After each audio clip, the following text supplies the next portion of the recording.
आज मैं आपको ठोस, द्रव तथा गैस में अंतर बताऊंगी बेटा। ये जो होती है पदार्थ की 3 अवस्थाएं हैं, ठोस, द्रव और गैस।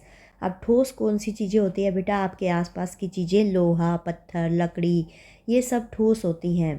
अब द्रव जैसे पानी, दूध, लस्सी, जूस जो आप पीते हो। और गैस होता है बेटा धुआं।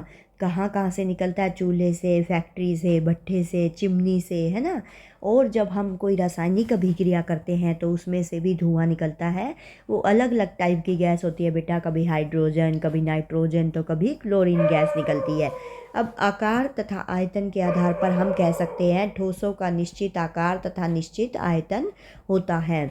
निश्चित आकार का क्या मतलब है बेटा? जैसे वो होते हैं उनकी शेप को हम बदल नहीं सकते हैं, और उनका जैसे आयतन मतलब 1 किलोग्राम है, 2 किलोग्राम है, तो वो उतना ही रहता है, आप कहीं भी रख लो। अब द्रवों का आयतन निश्चित होता है, मतलब बेटा जैसे ये 1 लीटर है तो उतना ही रहेगा, चाहे हम उसे किसी भी बर्तन में डाल दें, परंतु उनका आकार निश्चित नहीं होता। इसका मतलब क्या है बेटा? जिस भी बर्तन में हम इसको डालेंगे उसी का ये रूप धारण कर लेता है। और अगर ये फैल जाए तो ये जो फर्श पर समान रूप से बिखर जाता है। तो इसका आकार जो होता है बेटा वो चेंज होता रहता है। गैस क्या है बेटा? गैसों का ना तो निश्चित आकार होता है और ना ही निश्चित आयतन होता है। इनका बेटा ना निश्चित आकार होता है और ना ही निश्चित आयतन होता है। किसका? गैसों का। अब नेक्स्ट है बेटा संपेड्यता। संपेड्यता का मतलब होता है दबाना। ठोसों को अधिक दबाया नहीं जा सकता और द्रवों को अधिक नहीं दबाया जा सकता। द्रवों को भी नहीं दबा सकते बेटा हम, गैस और ठोसों को भी नहीं दबा सकते, और गैसों को आसानी से दबाया जा सकता है।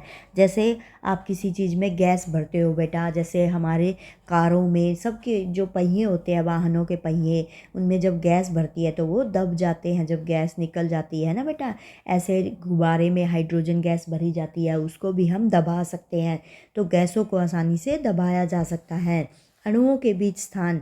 अब जो इसके अणु होते हैं बेटा, जैसे हमारे पास लोहे के अंदर किसके अणु होंगे? लोहे के अणु होंगे। तो इनके अणुओं के बीच स्थान जो होता है ठोसों में न्यूनतम होता है। ये गलत है बेटा, अधिकतम नहीं होता, न्यूनतम होता है। इसके अणु जो होते हैं बेटा पास पास होते हैं, इसीलिए कठोर होते हैं। इसमें अणुओं के बीच में स्थान द्रवों में कुछ अधिक होता है। किससे अधिक होता है बेटा? ठोसों से थोड़ा अधिक होता है। और इसमें गैसों में अणुओं के बीच स्थान सबसे अधिकतम होता है। अणुओं के बीच आकर्षण बल। अब आकर्षण बल क्या होता है बेटा? ठोसों में अधिकतम होता है। जब ये पास पास होते हैं बेटा इनके अणु, तो इनमें आकर्षण बल, जो इनके अंदर ताकत है, वो ज़्यादा होती है। अणुओं के बीच आकर्षण बल द्रवों में कम प्रबल होता है, मतलब थोड़ा कम होता है ना। प्रबलतम का मतलब बेटा अधिकतम होता है, ठीक है। अब इसमें थोड़ा कम प्रबल होता है, मतलब थोड़ा सा ठोसों से कम होता है। और अणुओं के बीच आकर्षण बल गैसों में नगण्य होता है। नगण्य मतलब ना के बराबर। अब बेटा वो अणु जो होते हैं वो दूर दूर फैले होते हैं ना।